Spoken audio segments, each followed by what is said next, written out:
her concept of ghosts in the nursery was that those memories that are often unconscious and visceral get expressed through how a parent who has not transcended them experiences them in relation to the baby. This baby is a tyrant. This baby is an abuser. This baby is manipulative. This baby is going to be, we had a mother who said, this baby is going to be a mass murderer. Fear that has not been responded to with protection, and it created defenses where we attribute to others experiences that we have not been able to understand in ourselves.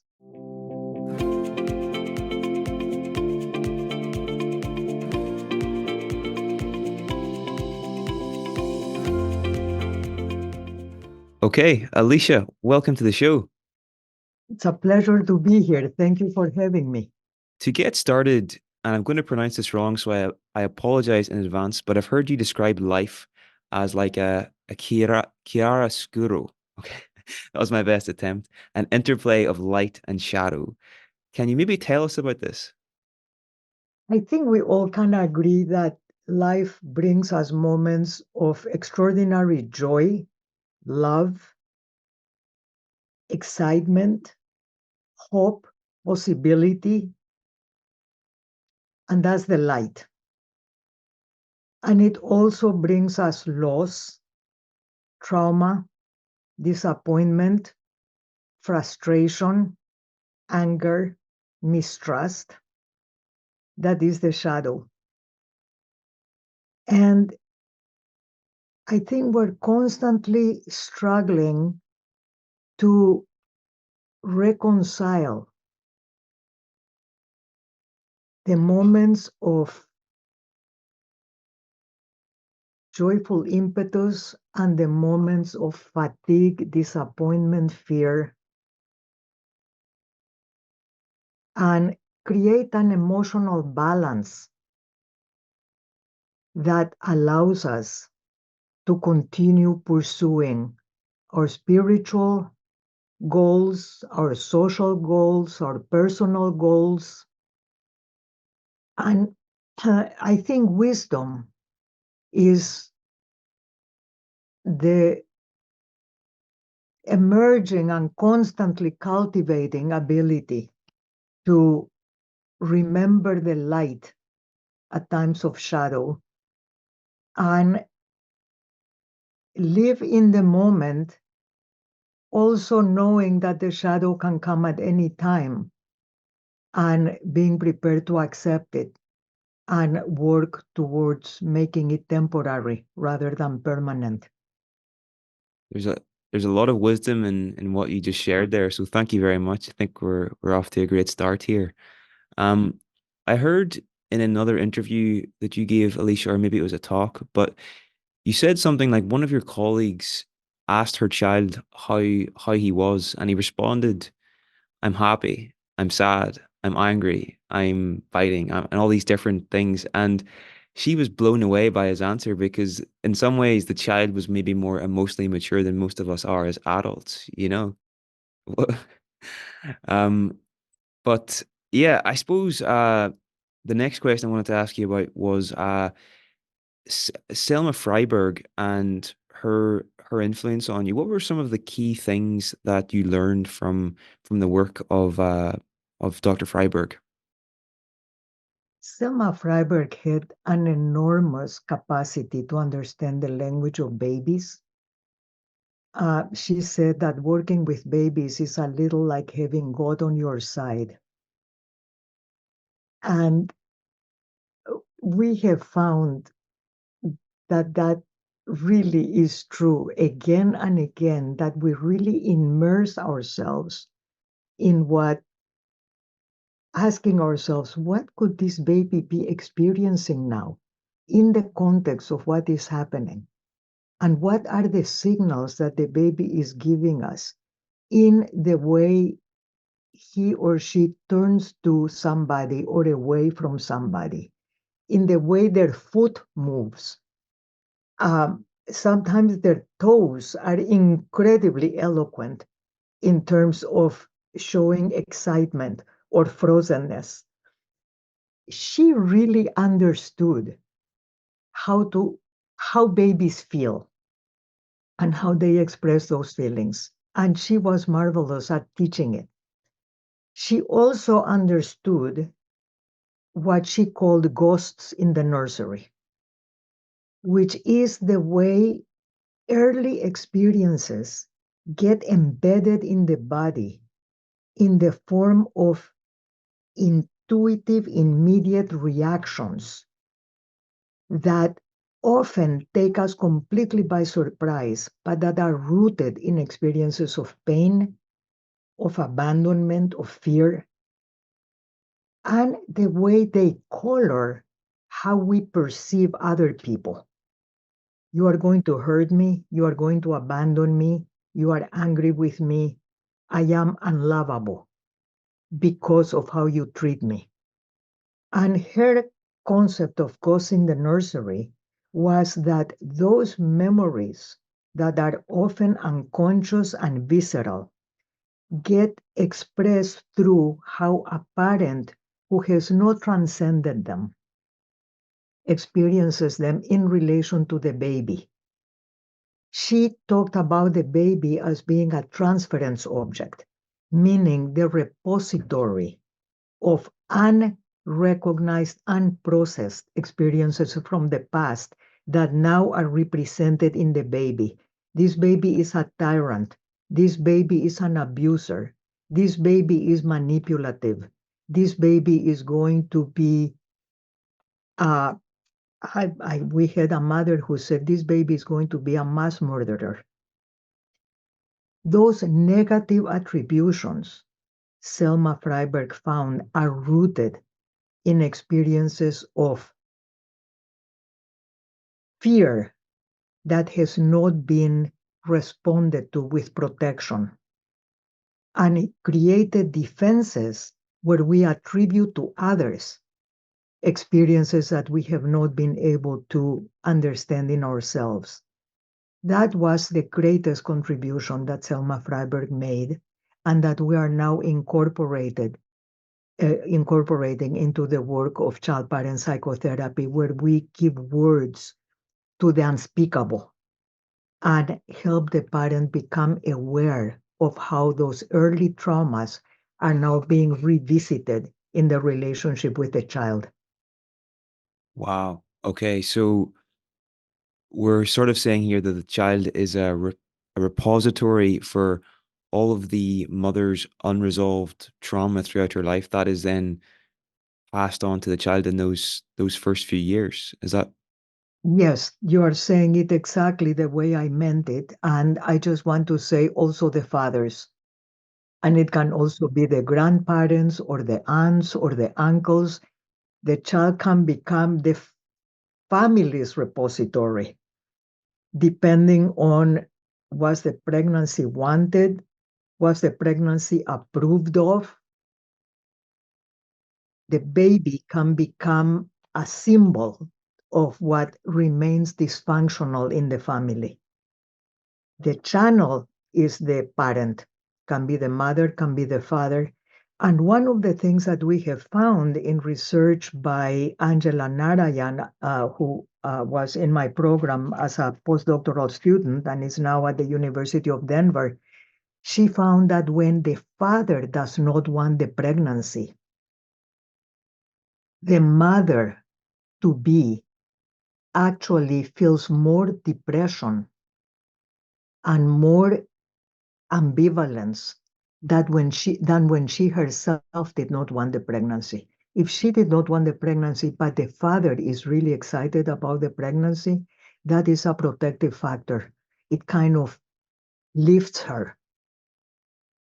When she wants the pregnancy, but the father doesn't, she's left alone. So what the father contributes is very, very important in the constellation that surrounds the baby even before birth. okay? If you had to put a number on it, Alicia, and I know this is almost guesswork, but what percentage of adult mental health problems, things like depression, anxiety, addiction, would you say are rooted in those first few years, if you had to put a number on it?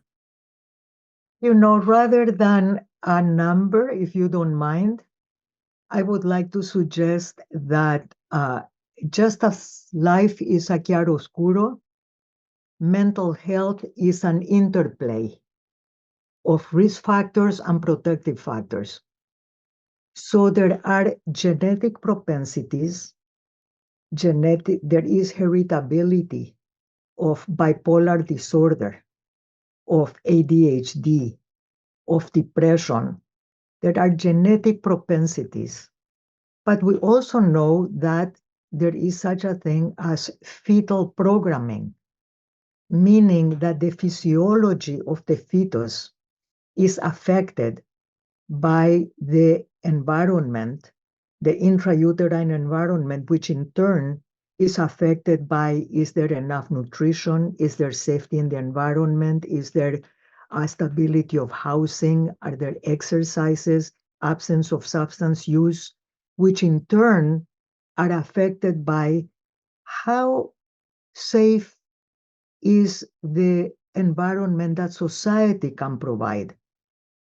Is society, is the government providing conditions that support the parents? So there's a constant interplay between different levels of influences. And when the parent is depressed, when the parent has PTSD, when the parent has mental health condition, those are revisited on the child, but there might be a genetic propensity that exacerbates those conditions, and vice versa. There could be protective factors that prevent the genetic predisposition from being manifested in a negative way. And that sort of leads me, you've spoken to it already, but it leads me into something else I wanted to ask you about. To what extent then can we say that the pervasiveness of trauma in our world, in our society, is a social problem that can be linked to what governments are doing and are not doing? I think that you are bringing a very important point. You were asking me about percentages, and you are now reminding me that Steve Sharfstein, who was the president of the American Psychiatric Association, said that 70% of mental health problems in children could be avoided if trauma was not an issue. And he equated trauma as a pathogenic factor in mental health to smoking as a pathogenic factor in physical health. He essentially said that trauma is to mental health what smoking is to physical health. And so I think that if we could create societies that are protective within themselves and with each other, we could have a very different situation in mankind or humankind than what we have now. It's so interesting. So if safety became a priority for governments and something they invested in, something they really took seriously in education and all the rest, it could have a massive transformative effect in our world. And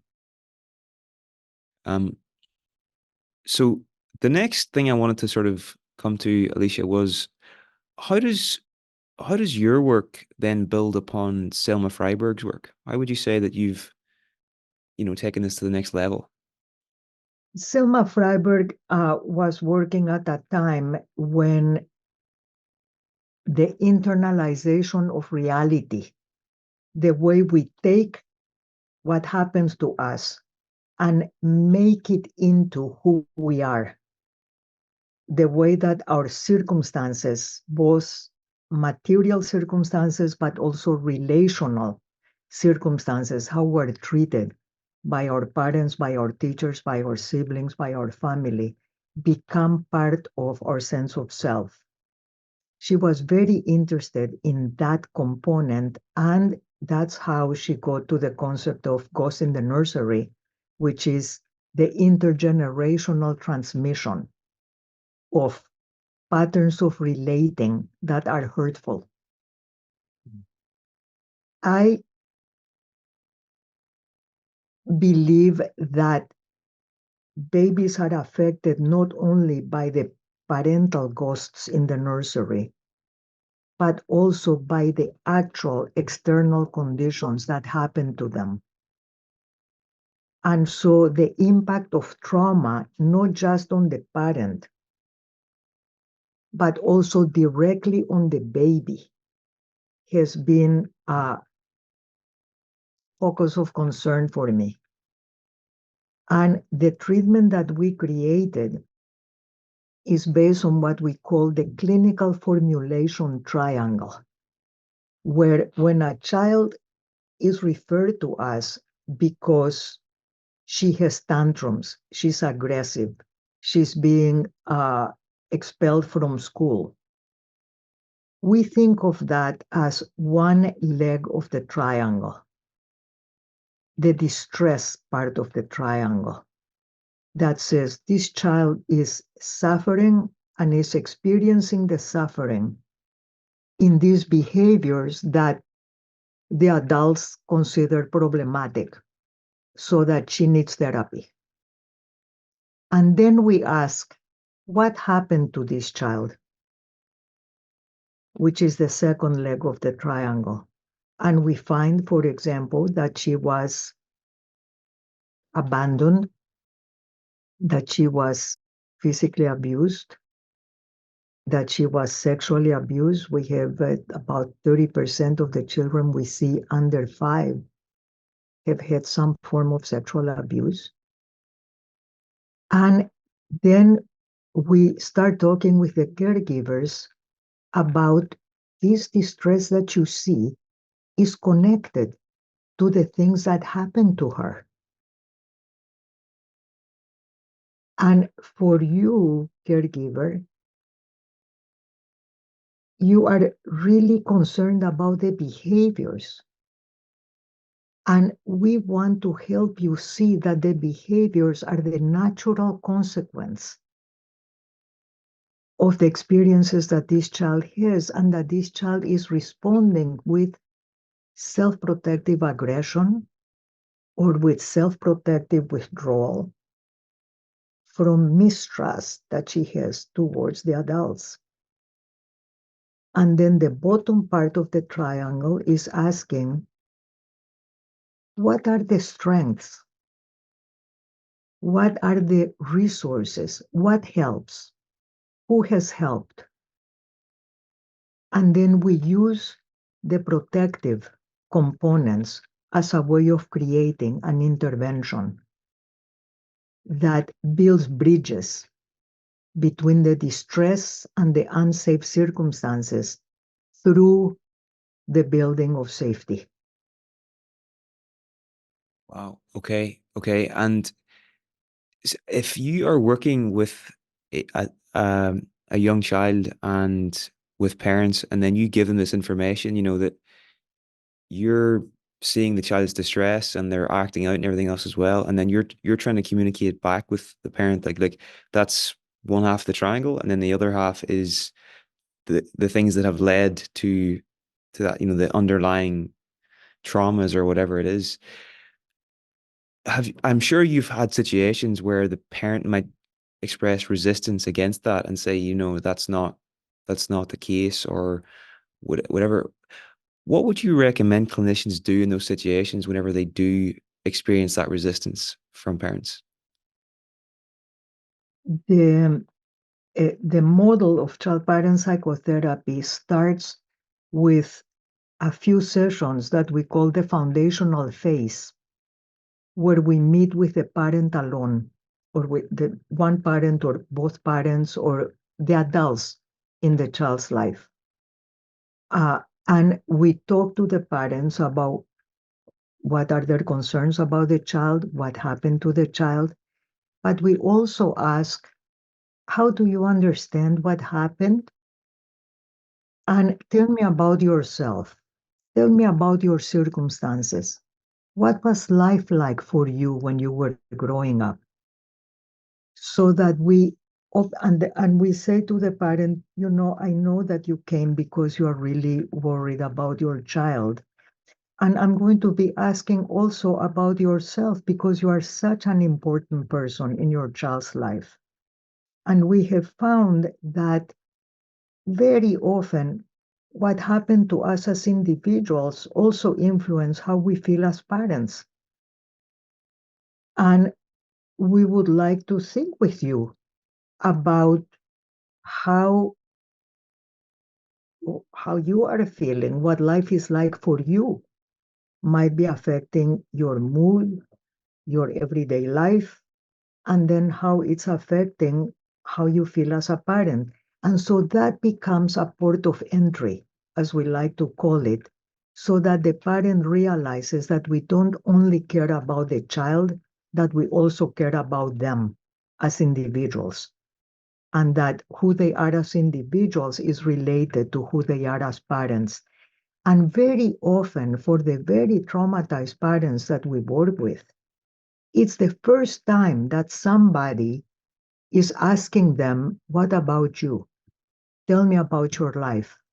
And what we do is create a triangle for the parent about the parent's life.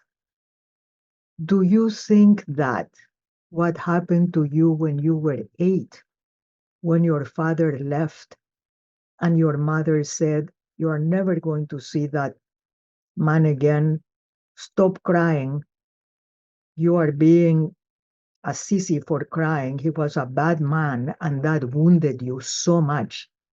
You think that might be related to the fear that you have now that no man is going to love you, and that this little boy, when he says, I hate you, is really like all the men that hurt you.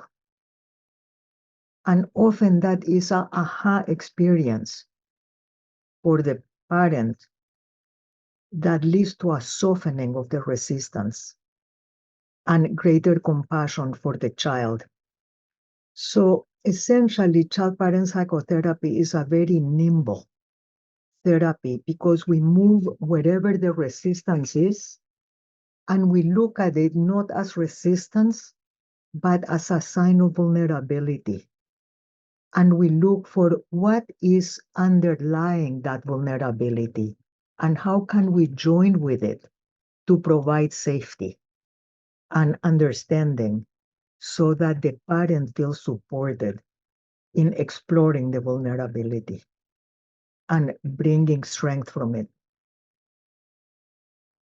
Wow, that's almost like a martial art the way you've described that. I'm not saying it, but if you're able to show Aikido. if you're able to show that amount of compassion to somebody and really, really mean it, it would almost be impossible to have resistance against that if you were on the receiving end, so I totally see that.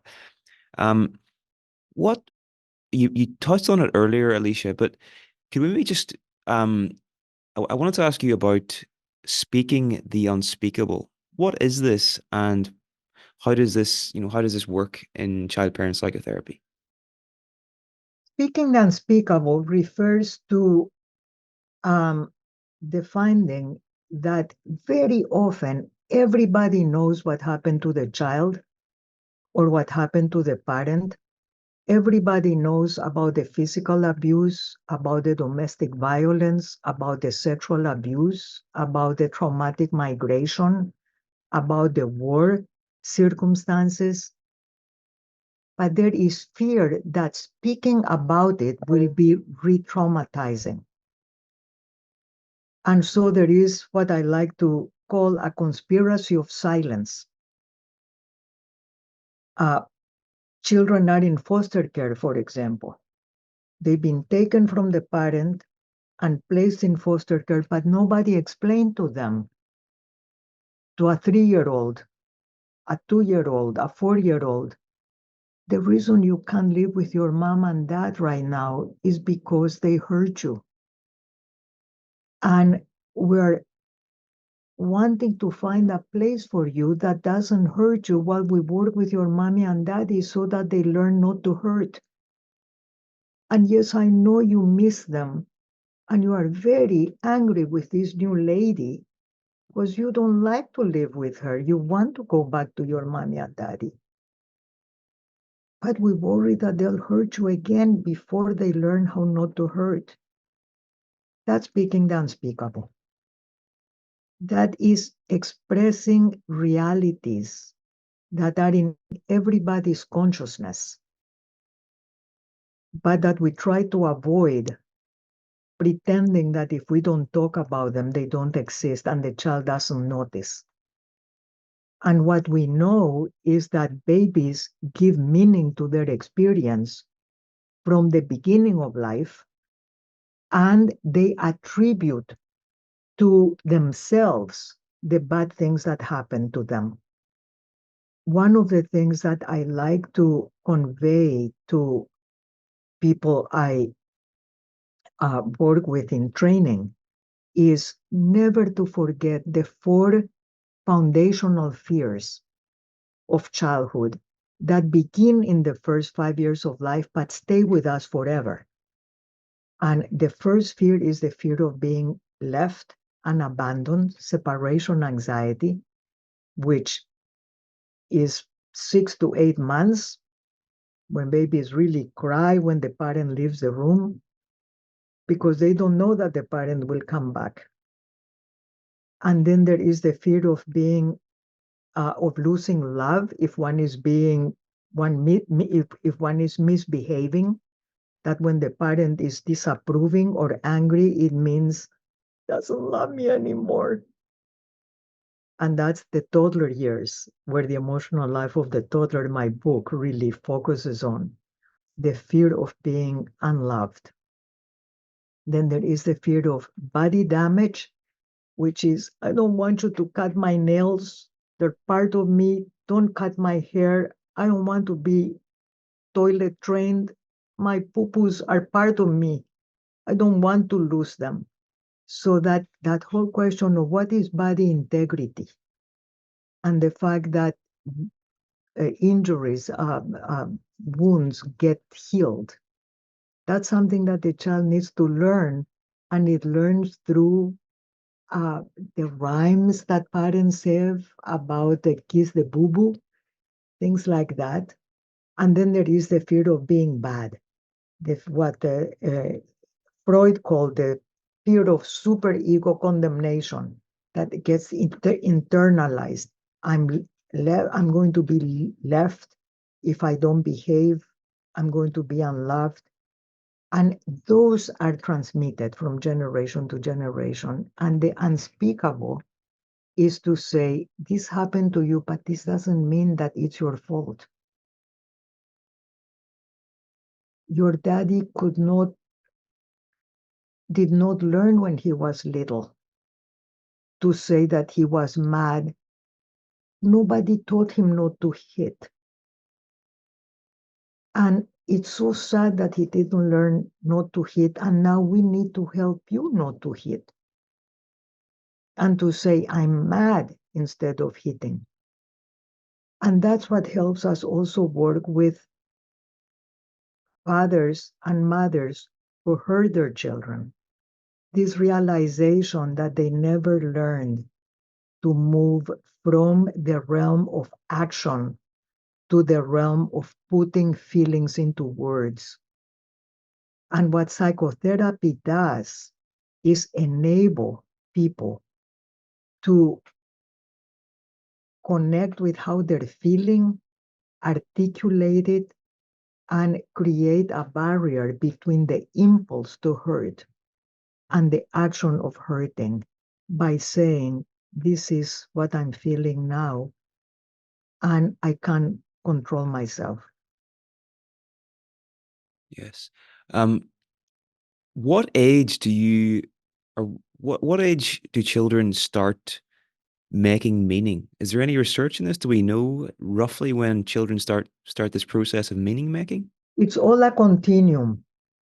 It's all a continuum. We know that from birth, even before birth. That's what's called fetal programming. The physiology of the baby is primed to respond to signals of danger versus safety. And the limbic system, the part of the brain that responds to signals of threat or of safety, is almost totally mature at birth. So that very young newborns move towards cooing voices, soothing voices, and recoil from loud tones, looming objects. They turn away. So meaning making begins in the body by the sensations of this feels good, this feels overwhelming, and I need to recall, or I need to fight back, or I need to freeze, which are the biological responses to danger. And then as the child starts learning to anticipate, which happens in the first few months of life, but gets progressively consolidated and more sophisticated. But there is research, for example, that even in their sleep, 3-month-old babies who are listening to angry voices respond with GRE um, stimulation that doesn't happen in babies who have not heard angry voices in the real life. So that babies who grow up in conflictful situations remain hyper alert even in their sleep to the possibility of danger in a way that babies who have not been exposed to conflict are not. So meaning making begins very early in life, and that's why babies can't wait. We need to start before they're born to create safe conditions for them by creating safe conditions for their parents materially and emotionally. That's shocking. And so does this mean so these experiences are going to lead babies to form beliefs, like unconscious beliefs? This is going to happen automatically by default. So whenever you're able to speak the unspeakable, you're able to reshape those beliefs in a way that's constructive for the child. Is that what we're saying here? That's exactly what we're saying. Thank you. Okay, interesting. And then you mentioned earlier the four fears of the first 5 years of life. And am I right in saying that these never leave us? These are with us all throughout. And I think I heard you say that there's something like the blueprint of what it means to be human, or the blueprint of the human experience, or something like that. These are so foundational. Can you maybe speak to that a little bit? It goes back to life being a chiaroscuro, isn't it? That we bring with us uh, an existential sense of the dangers of life, of the possibility of being left, the possibility of being unloved, the possibility of being hurt, the possibility of not being accepted in society because of who we are, that have a survival function by, for example, creating attachment, which is the technical definition of attachment is that it's the baby's drive to maintain proximity and contact with a protective adult, because that is the essence of survival in the environment in which we evolved as a species. It helps us not be attacked by predators. It helps us have temperature regulation. It helps us have access to food. So proximity and contact to a protective adult, not being separated from protective adults is key to survival. And being approved of by the adults that we depend on, so that they do keep close to us, they do feed us, they do give us warmth, is also essential to survival. And then it's interesting that the fear of body damage starts happening when children start ambulating, start being autonomous, so that there is more danger of falling. For instance, falling into fires, being burned by fire, cooking fires is a big mortality risk in societies that live in conditions where there are cooking fires and the babies are deambulating around. So that there's really survival mechanisms, and there is evidence that social ostracism is a real risk factor for mental health. Not having a community, loneliness, the epidemic of loneliness, as the US Surgeon General calls it, being as bad to people again as smoking. So I think we bring those fears as existential equipment that also helps us survive. And there's that constant balance between feeling the darkness of it and the impulse towards creating connection as a form of protection. Mm. So they serve an adaptive function in our lives, and if listened to and actioned on in the right context, they can help us to navigate being human. That's right. That's why relationships are so important from the beginning of life. And what traumatic events do that is most destructive is that they confirm those fears as being real. So that a child that is maltreated is confirmed in his conviction that they will be left, that they are unlovable, that they will be hurt, and that this all happens because they're bad. And then it creates self-concepts that can be quite immovable. And that's where speaking the unspeakable can be so helpful. Saying to people, I can understand that you feel this way about yourself because this is how you were told you were while growing up, and you believed your parents. Because all children believe their parents, but look at all these other parts of yourself that show that you are not what they told you you were. How you, and then you describe the strengths. Wow.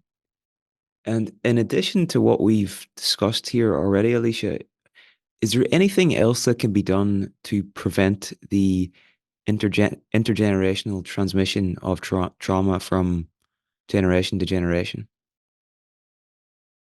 I think it goes back to what you were saying. How do we build protective communities, protective societies? How do we get governments to put safety for their citizens first and foremost among their priorities? Protection from hunger, protection from housing instability, protection from community violence, protection from hatred between cultural and ethnic and religious groups. How do we create a protective environment that makes people feel safe rather than under threat, so that they need to respond with aggression as a form of self-protection? That's very wise. And are there any common, like, whenever you're doing this work with parents and toddlers and everything, what what do you find are the most common challenges? Like, what are the biggest obstacles to the work? Like, what's the most difficult things about doing this kind of work, and how would you overcome them? In my experience, the most challenging situation is a situation where there is cumulative list of risk factors, so that not only is the parent deeply wounded by the circumstances of their past, but they are also in socioeconomic and sociological circumstances that keep the mental health problems active. We're working now, for example, with a family where the mother is undocumented. She's afraid of going on the street for fear of being deported. The father works full time, but the salary is not enough to feed the entire family.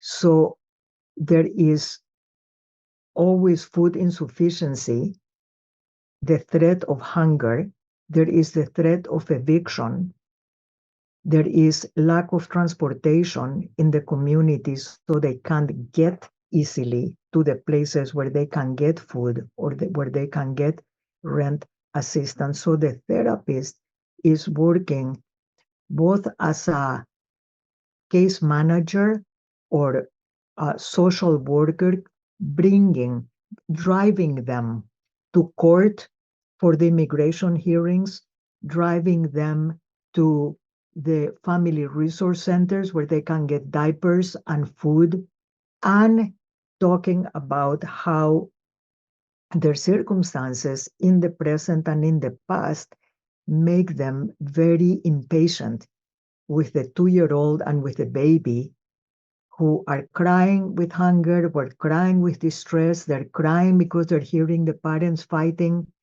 and the sense of, how can I do it all in the therapist? Because it's so hard to get allies, somebody else that will drive them to court, somebody else that will drive them to the family resource center. Those are the most difficult situations. There are times in which we have a sense of relief when the only problem, quote unquote, is a psychological problem, where we can work with the parent and with the child on the emotional difficulties that we have, but where we don't need to worry about food insufficiency or about court hearings or about threats of eviction. So it's the combination of the social determinants of health and the psychological obstacles to mental health that I think make psychotherapy the most difficult. Wow. Yeah, that is amazingly complex. Like, there's just so much to think about there, and there must be a sense of powerlessness sometimes as well, because there's probably some situations where there's not much you can actually do, you know.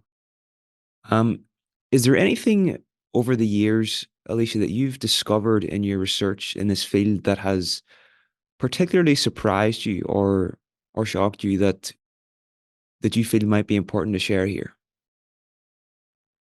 The power of transformation. The one mother put it so well.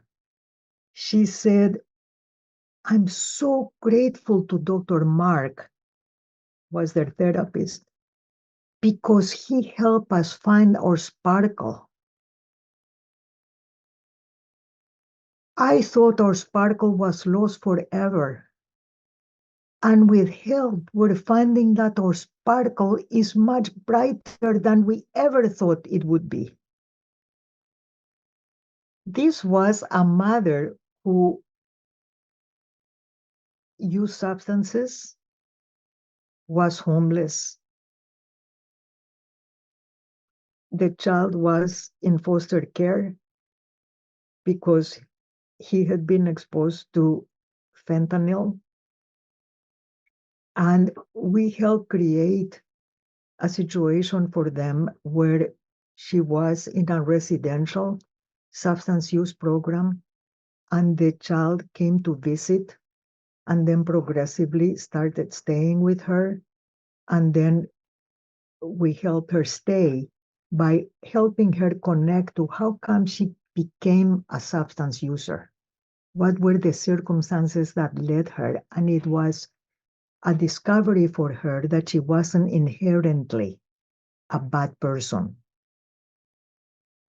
and that she could give sparkle to her child through her love.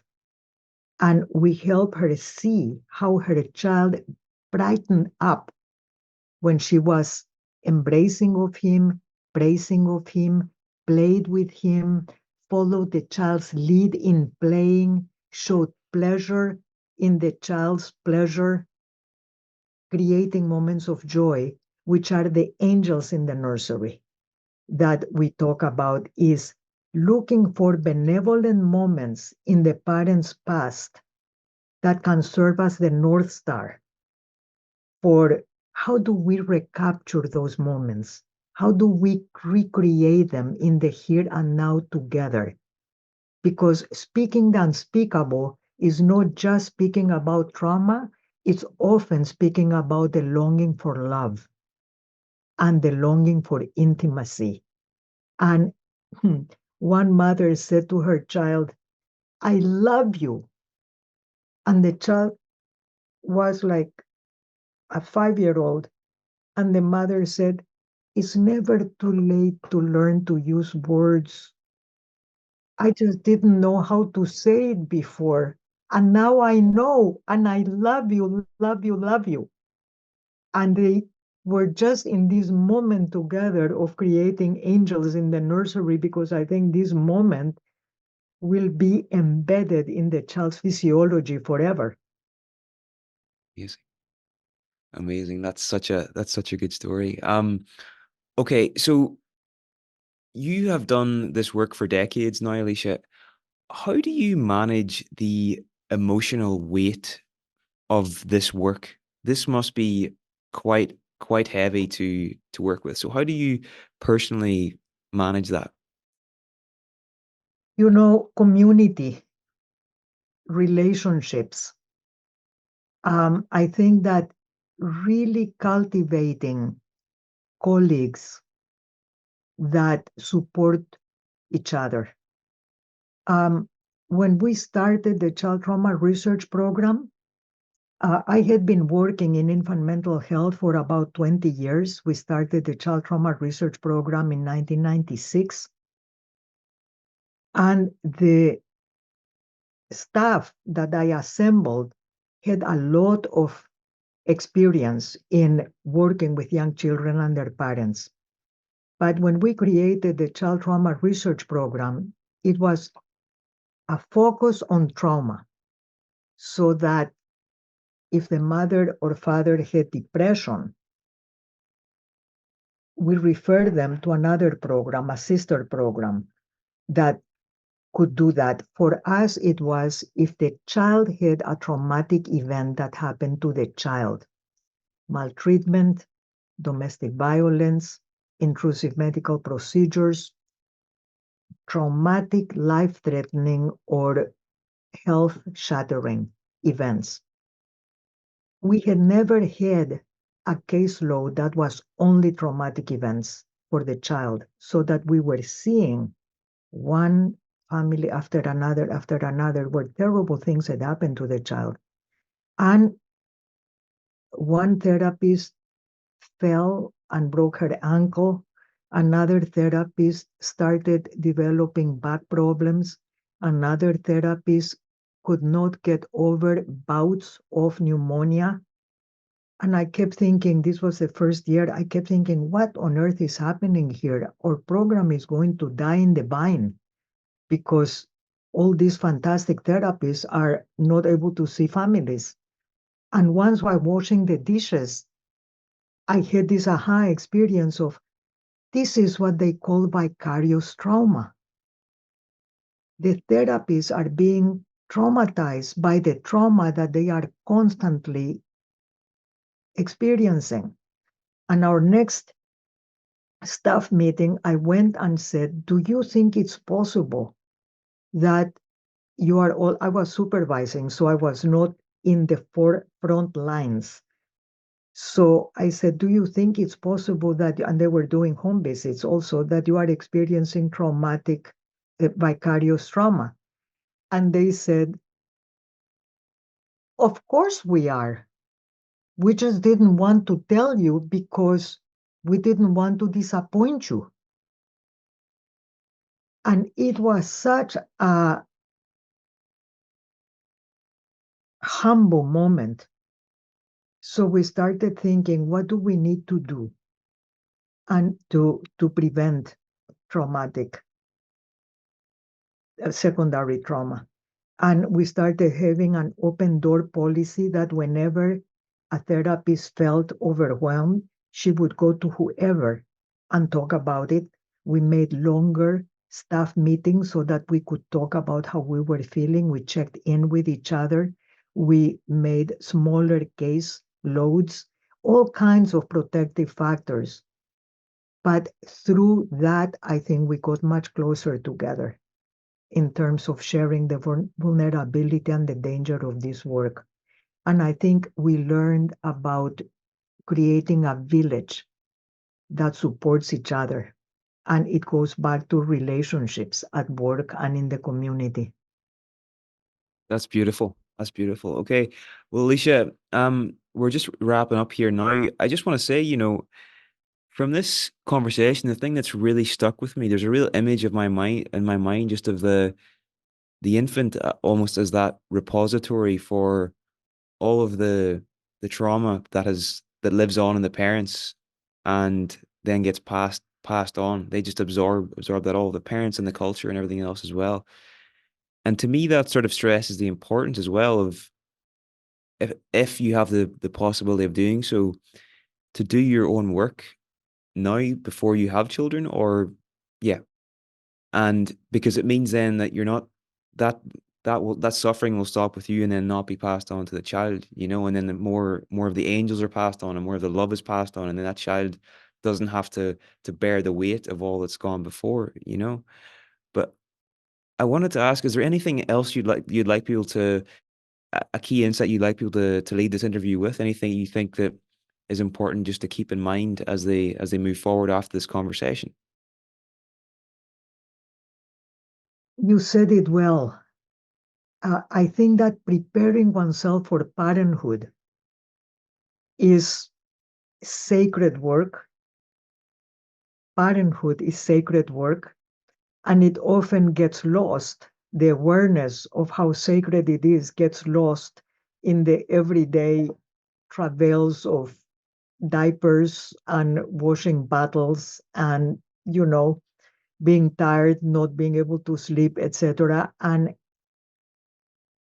a colleague of mine, Daniel Siegel, talks about parenting from the inside out, remembering how those feelings that we had growing up get re-experienced as we raise our children, and trying to reconnect with images of goodness, benevolence, protection, joy, and keeping perspective around the times of frustration and alienation, and knowing that repair of disconnection, repair of conflict is always possible. And that is where the light is. Amazing. Okay. Alicia, thank you so much for your time today. After this after this conversation, if people want to dive deeper into your work, is there a starting point you would recommend? A book, The Emotional Life of the Toddler? Like, where would you suggest people go after this conversation to learn more about your work? I would recommend The Emotional Life of the Toddler for people who want to learn more about what do toddlers feel and how do parents feel about toddlers and how can we create bridges of communication that emphasize the wonder of the first years of life. And for those who want to learn more about child-parent psychotherapy, both when the child is born and before the child is born, we have two books. One is called Don't Hit My Mommy, which are the guidelines of child-parent psychotherapy in situations of trauma and violence. And the other one is called Make Room for Baby, which is about the repair of trauma and the building up of secure attachments during pregnancy and in the first months after the baby is born. Fantastic, fantastic. Okay. Well, Alicia, you're doing such a service for the world, and your work is going to go on for decades and decades beyond this, I'm sure. So I just want to wish you the best going forward with everything you're doing. Thank you for this opportunity and thank you for being so attuned to what my work is, Niall. This has been a wonderful interview for me. Thank you. Thank you, Alicia.